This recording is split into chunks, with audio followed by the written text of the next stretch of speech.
Greetings, ladies and gentlemen. This is, as usual, your captain speaking, Debbie Buyaki. Welcome aboard. Today, we'll be taking a flight over nature's view, kicking off from Nairobi, making a stop at peace, and finally landing at security in relation to climate change. I hope you enjoy this climate journey story. It's kind of like a twin subject with the next episode. So tune in and hold on tight, seatbelts on, and wheels up.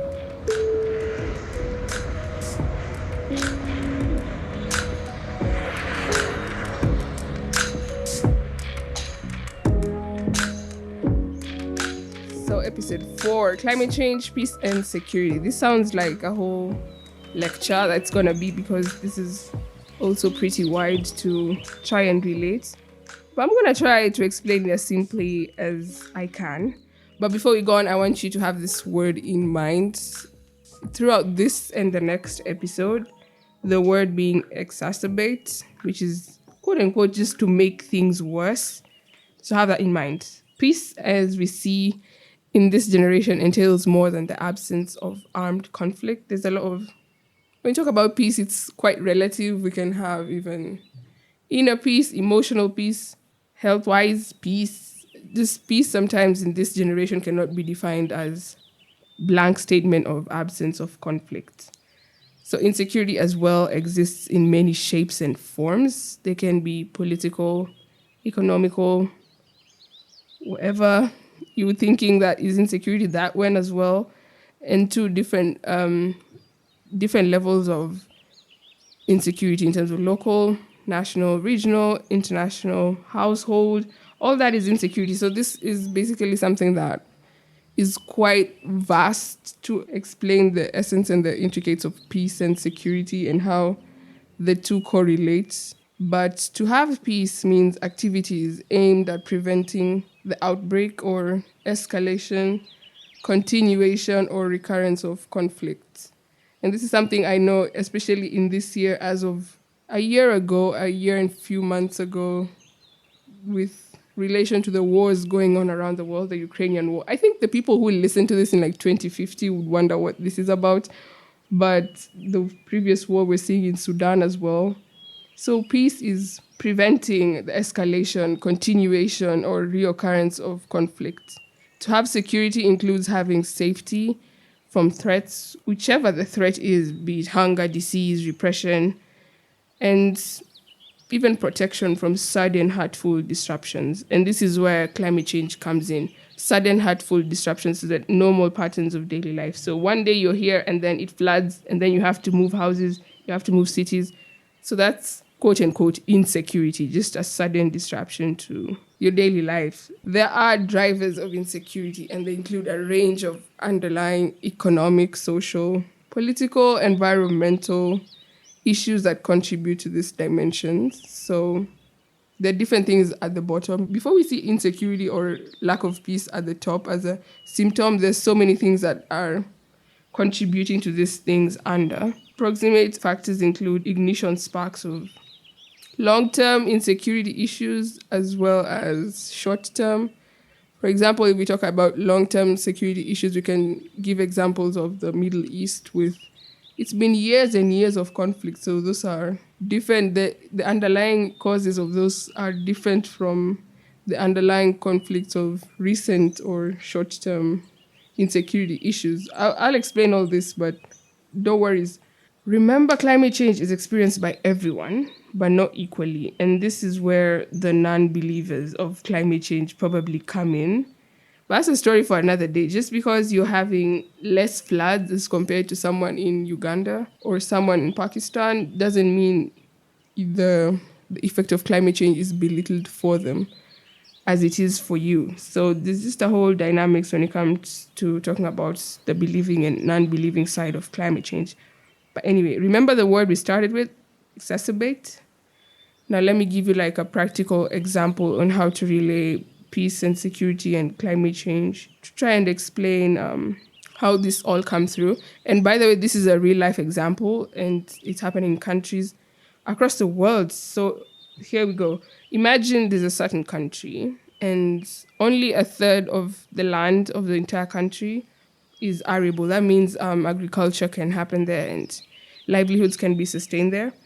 And the other two-thirds is in arable, meaning it's more or less like the desert side of this whole country. The whole population now depends majorly on the inhabited and yet the least section, which is a third of the country. The other two-thirds, it's quite debatable that people exist there, and but not in such huge populations as compared to the one-third of the country. And this is probably also in relation to the previous episode on cities and climate change. But anyway, in the two-thirds, of course, there are people that exist there and they practice different things, maybe mostly cattle rearing and not much of agriculture, of course, but mostly cattle keeping, livestock.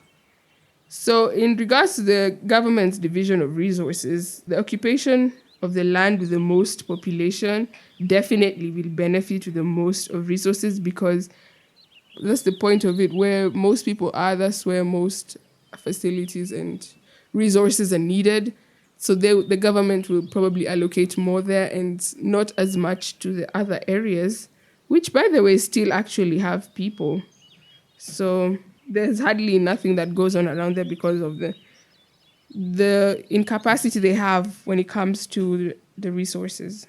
But anyway, this is where climate change comes in. So a huge drought is experienced in that country, and there's no rain for a couple of years. Intense is a drought that it's quite severe, that animals and thousands of livestock die because of it.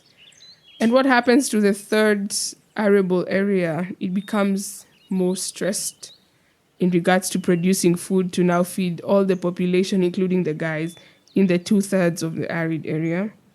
So this is what plays out when it comes to climate change. It just makes things worse. Remember the word we started, and I think I'll keep reminding you on that.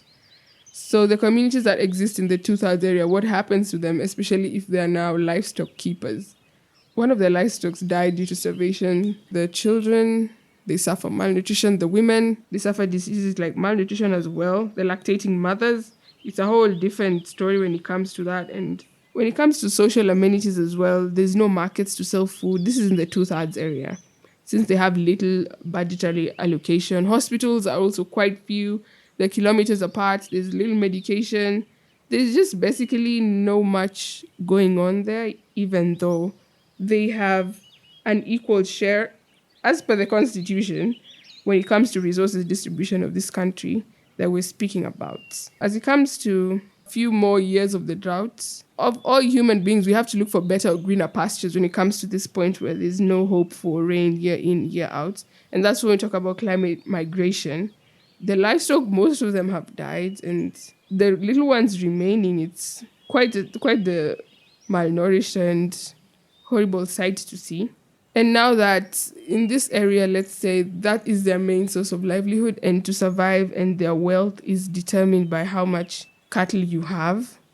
What happens if all your thousands of cattle have died, but your neighbor has maybe 300 left, and this is how you survive in this area, and that's the mode of trade? Well, this is where exactly where the peace and security comes in. Raiding and stealing of property becomes like the mode of trade now. So it's just a lot of pressure on these people that I don't have any money to trade with, but I have a few cows, and my neighbor has no cows. So what happens if I have no cows and he has cows? Definitely that's where stealing of property and blocking of resources comes in. If there's just one well left that has a little bit of water, and I have 300 cows and my neighbor has like 2, I will definitely prioritize my cows over their 2, because 1, they're probably going to die. 2, most is given to the many of the population. So this is probably where they intersect. Only the fittest survive. You can be taken out by drought or raiders trying to survive also. So it's kind of just a mix of the survival for the fittest, and anyone who has resources tries to protect them. And this is protected through force and illegal use of weapons, because it gets to such a point when humanity, I think it's everyone who gets to such a point where you're pushed to the end until you just have to protect yourself and what is important to you. And this is exactly where climate change comes in to intersect with peace and security. When the resources are scarce, we have to fight for what's left for, well, the strongest and the fittest. So climate change here steps in to further and worsen an already existing social, economic, and political marginalization. At the beginning, they had no resources. The representatives in parliament who were to speak on their behalf quite didn't do that. So they weren't allocated more resources. Economically, they have no much tools of trade except livestock. Instead of having to be empowered also economically, they can just depend on livestock.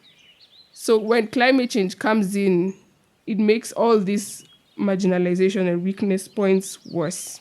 So what we see playing out is initial unequal resources distribution, unequal land access and ownership, tension between local communities for scarce resources, water insecurity, food insecurity, and so on. So climate change just to some extent brings all these underlying issues to light. If initial inequalities were presently there, then maybe they would have survived. But climate change came to make these pressures unbearable to the point of death or killing each other or raiding each other just to survive.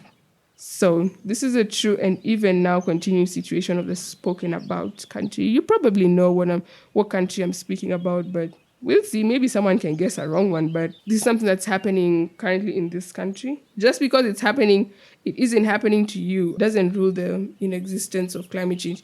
Maybe in your country you just don't have as much pressures when it comes to drought or flood in relation to the resources that will be available in a few months of the same climate adversity. But that doesn't rule out that different countries are facing such adversities when it comes to climate change. I hope now you understand the term exacerbate in relation to climate change, because these inequalities are what exist in all our societies currently. But climate change, which is kind of good or bad, it comes to expose them and maybe now give us an opportunity to work on them to be able to survive through climate change. I will be taking this story further in the next episode, maybe to explain how gender comes in and how it plays out. So when it comes to the hypothetical scenario that we were talking about, if these resources are being blocked for the purposes of preserving them longer by the people using them or the people with most of, in this case, livestock, if there's one well and you have 300, as I said, and your neighbor has two, I am going to block it for the use of my 300 to try and make them survive as long as possible. So what happens to the neighbor who has 2 cows remaining? That's the story of climate migration. And where they're going, it's not like it's a better place. Because remember, in this scenario, we had 2/3 of the land area having been desertic, arid area. So wherever they're going, it's not quite guaranteed that they're going to find resources there. And even if they do, it doesn't mean that the people there aren't utilizing them. So with climate migration that comes due to climate change, the people go and find other areas which are still occupied by other communities. And this brings more pressure to this environment and the resources the environment is offering. So if this neighbor moves with his 2 cows to an area that has, let's say, like 5 people who have 3 cows, he is coming to add on to the burden of the well they're supposed to share and the grass and the feed they're supposed to share. And by this, he's also coming in as an outsider. So what happens in such scenarios? They have to protect themselves and they have to protect their interest, which is their animals, and the animals being their main source of trade. So in general, climate change brings much more pressures and pains when it comes to peace and security. It just makes the situation get worse by making the conditions unbearable for life to exist and livelihoods to be kept to certain extents.